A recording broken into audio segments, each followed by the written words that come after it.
Loyal হেচাৰীৰ তৰফৰ পৰা আপোনালোকক স্বাগতম। আজি এটা নতুন টপিকৰ ওপৰত ভিডিঅ' বনাবলৈ ওলাইছোঁ যে আপোনালোকে ইতিমধ্যে গম পাইছে যে যোৱা দুদিন আগত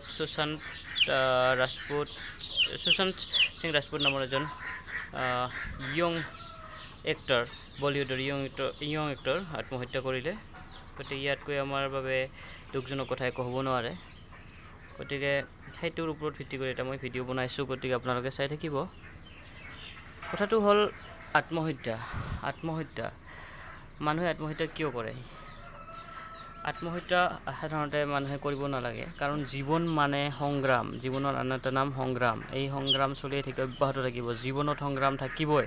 সংগ্ৰাম নাথাকিলে জীৱন কেতিয়াও হ'ব নোৱাৰে। জীৱনত বহুত প্ৰত্যাহ্বান আহিব, গতিকে আমি সেইবিলাকৰ সন্মুখীন হ'বলৈ সাজু হৈ থাকিব লাগিব, আৰু তেতিয়াহে জীৱনটো ভালদৰে পৰিচালিত কৰিবলৈ হ'লে সেইবিলাকৰ লগত যুঁজ দি আহিব লাগিব। কিন্তু আমি হাৰ মানি যাব নালাগিব, আৰু আত্মহত্যাৰ দৰে তেনেকুৱা পথ অৱলম্বন কৰিব নালাগে। আচলতে আত্মহত্যা কৰি জীৱনটোত কোনো ধৰণৰ আমি সলিউশ্যন আমি পাব নোৱাৰোঁ। গতিকে সেইটো এটা ভুল ধাৰণা হয়। কেতিয়াবা ডিপ্ৰেশ্যন আহে, গতিকে ডিপ্ৰেশ্যন আহিলেও আমি নিজে বুজাব লাগিব।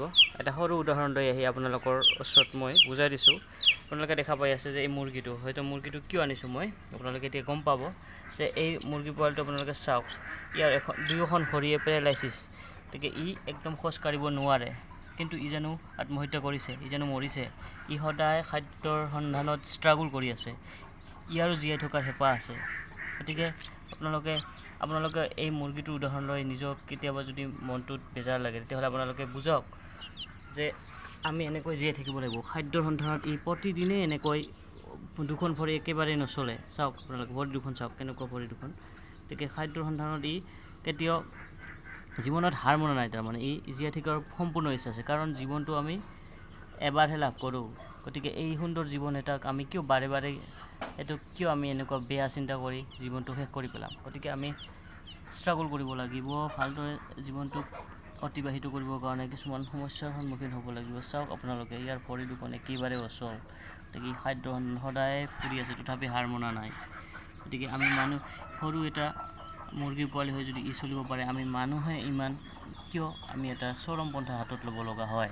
গতিকে এই ভিডিঅ'টোৰ জৰিয়তে মই সকলোকে আহ্বান জনাইছোঁ যাতে আপোনালোকে কেতিয়াও এনেকুৱা পন্থা হাতত বাছি নলয়।